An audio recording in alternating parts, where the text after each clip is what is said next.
சென்னையில் விட்டு விட்டு மழை வலுப்பது ஏன் என இணையதள விவரங்களுடன் விளக்குகிறார் நமது நெறியாளர் காயத்ரி.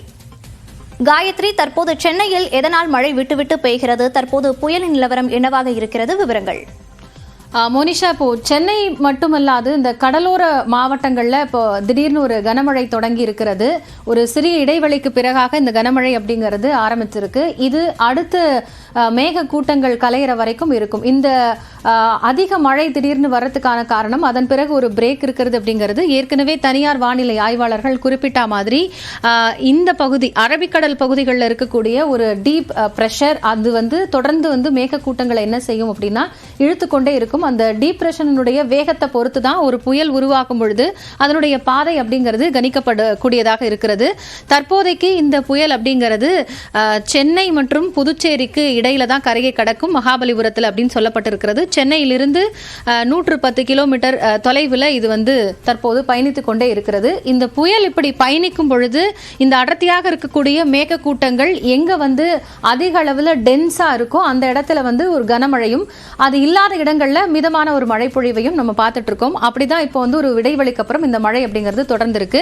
இதெல்லாம் அந்த மேக கூட்டங்கள் தொடர்ந்து சூழ்ந்து அது ஒரு குவியலா மாறிட்டு இருக்கு அப்படிங்கிறது தான் இந்த அடர் நிறம் அப்படிங்கிறது நமக்கு காட்டக்கூடியதாக இருக்கிறது. ஸோ இந்த ஹை பிரஷர் எந்த அளவுக்கு மேகக்கூட்டங்களை விரிவடைய செய்யுதோ அந்த நேரத்தில் மழைப்பொழிவு அப்படிங்கிறத எதிர்பார்க்கலாம். அதனால தான் தரைக்காற்று கூட சற்று குறைந்து அதன் பிறகு அந்த மழையினுடைய வேகம் அதிகரிக்கும் பொழுது காற்றினுடைய வேகமும் அதிகரிக்கக்கூடியதாக இருக்கிறது. இதையே நமக்கு கிடைத்திருக்கக்கூடிய இந்த ரேடார் கருவி அது எடுத்திருக்கக்கூடிய புகைப்படத்தில் பார்க்கும் பொழுது தான் மேகக்கூட்டங்களினுடைய அந்த வேகம் அப்படிங்கிறது எப்படி மாறுபடுது அப்படிங்கிறத புரிந்து கொள்ள முடியும். இந்த மேக கூட்டங்கள் அடர்த்தியாக ஒரு இடத்துல குவியலாக இருக்கிறது.